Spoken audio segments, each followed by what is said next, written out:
And we have lockout, tagout procedures, whether it's in a MRF or at a transfer station or turning off a line or in your truck or a piece of yellow iron. I mean, there's a reason why we lock out, tag out, and we down a piece of equipment. Because when you don't, bad things really happen. Lockout, tagout is always a big item, and that tends to be one that sneaks up on you. See, I've done this 100 times, you know, and they'll do it that way, and that one time it won't work. With our equipment, we have a lot of moving parts, hydraulic parts. What we want to focus on is that we don't leave any stored energy in the equipment. Just because an arm or something is up in the air and it's not moving, it's still got hydraulic pressure in it unless you relieve that pressure. And it's particularly important in a landfill setting because we elevate a lot of the parts of the equipment to work on them, either a bucket for a loader, a blade on a dozer, engine compartment containment. And so those are all things where it requires you to get under heavy objects.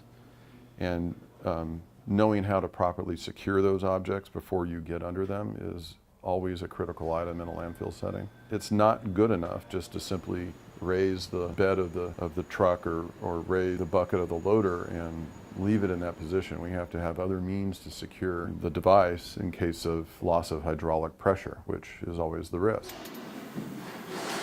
A tailgate cylinder or a tailgate that falls over, you know, it weighs hundreds of pounds, so it could be a critical condition. It's unforgiving. If we don't lock out the arms properly, an arm can come down on us.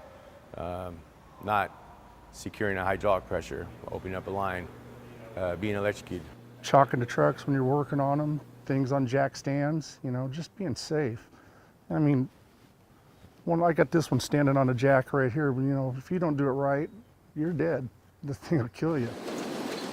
Everyone who goes into the screens has to be trained in how to lock out the screens or how to lock out the panels, the electrical panels. All of our maintenance guys have to know how to lock out every piece of equipment if they're going to work on it, whether or not they're just going to pull out a piece of wood that's stuck in a shaft and it only takes 2 seconds. Probably where you used to work, you would just do it real quick, but guess what? Every time you do something real quick, that's where catastrophe could happen. Follow your steps and do it right, and everybody will be here. The longevity of this company will be pretty solid. If something starts when somebody is in any of this equipment, it can really significantly hurt them or result in fatalities. We have a lot of people here, a lot of footsteps.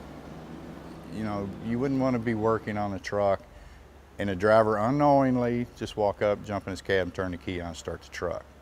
And it could happen. And I've heard horror stories where it's happened in the past. So we don't work on a truck unless it's locked out. It's just, you know, I'm not saying it hasn't happened, but it should never happen. If you're not sure, stop and get out. You know, we make a point of that. Take the extra second and do it right, you know.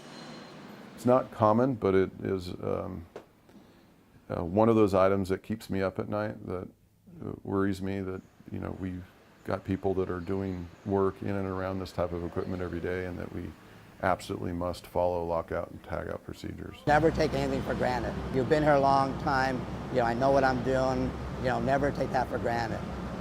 Never compromise your safety, the safety of your co-workers, and that you never know.